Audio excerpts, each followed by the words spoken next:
Probably no more than 3 weeks. Which will take it right into the school season. Correct. Mr. Chairman, one more question for maybe Chief. Is that where there was a truck that went over, tried to make the bend, or had one wheel hanging? You recall that incident? I know. No, I don't think they called us. But Yeah, that's correct, yeah. well, no, I think there was an incident there too, and that just makes me wonder, could that be just surface, or could that have started, I guess that was before the guardrail was up, but could that have started? You guys aware of that? A truck over the hill? No? Mr. Shuffler, had a comment? Yeah, I just had one question with regard to how the board may treat this. I heard the road was safe, so if the board's going to treat this as an emergency, I just would like to be clear what the emergency is, because otherwise you should just treat it as a regular project and bid it. I just would like to know what the emergency is, so that's something that the board would consider. From my perspective, Alan, the emergency is that it's a potential landslide, so it could go at any moment. So you either roll the dice, competitively bid it, or you treat it as you know it's moving now, you know it needs fixed right away.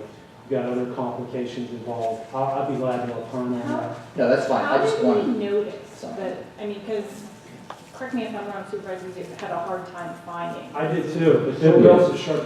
Yeah, I had to get Bill today to find out where it was behind the guide rail. I'm looking for some sunken guide rail or a buckled road, and I couldn't find it, so I come and got Bill.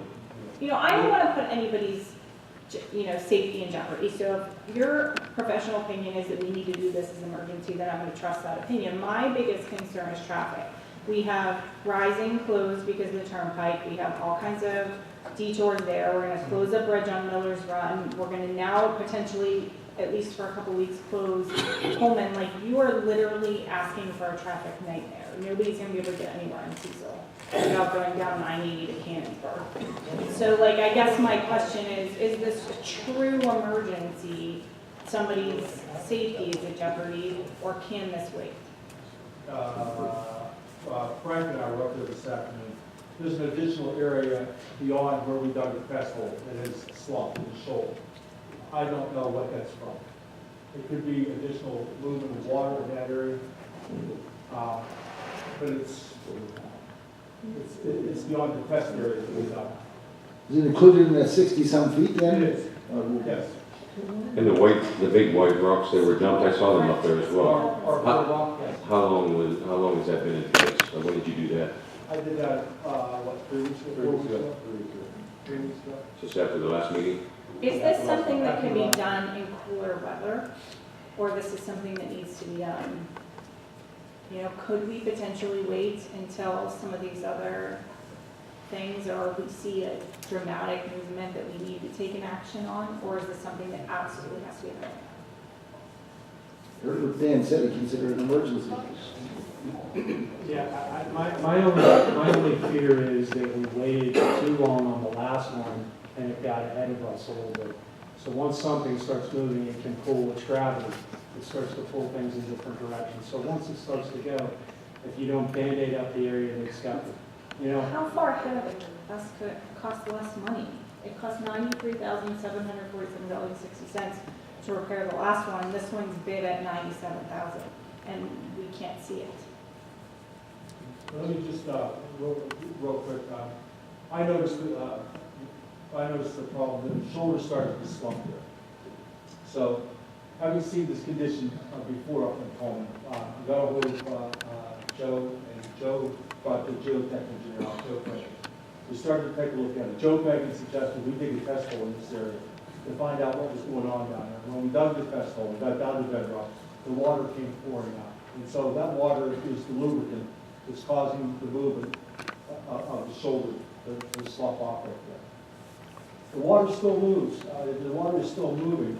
However, by us putting the R4 rock in there, we have buttressed that roadway to keep it from moving. The R4 rock is rather large, 1 foot diameter or less, and locks up very quickly. It's very difficult to move that. So we feel confident that we've provided at least some temporary measure for that roadway to keep it from failing any further the roadway itself. However, that water is still flowing underneath, and I'm starting to see additional movement down slope from where that failure is right now. So, and I can't say with any degree of certainty, but that's not also getting ready to fill also. Supervisor, you were there and saw it. And I'm groundwater, going to suggest that we treat this as an emergency and get it done.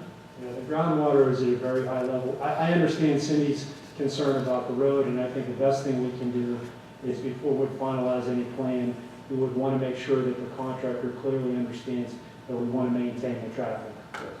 Yeah, I mean, too, like, because you're heading into September, October, you're heading into Bednar's busiest season. Right. He's got hay rides and all that kind of stuff. If you have all these ways to get to his business blocked, and I know I can't just think about his business, but I mean, you're gonna come up with a disaster.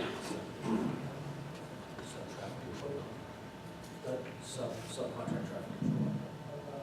we don't have to, I would prefer not to save some money by not. I would prefer that we do it. I mean, I have a yield to oncoming traffic time. My hope is the contractor is willing to do the work under that traffic pattern. And it's confident that we can do that. The last time they did it with one lane, people were pretty respectful of each other. It worked, it worked, everybody took their turn. It's not a highway. Right, it's not highway traffic, it's not like a state road. Yeah, we have the site distance for that traffic.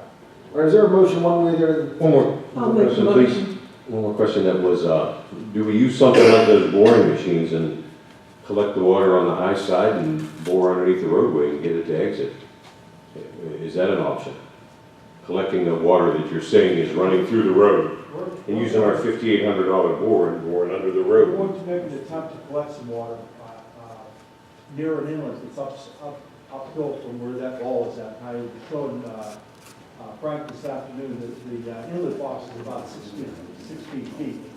Had we known at the time that we had springs running like that, ideally we would have put a spring box in there, which has holes on the back side of it to allow penetration for the flow of water through that. We didn't know that at the time.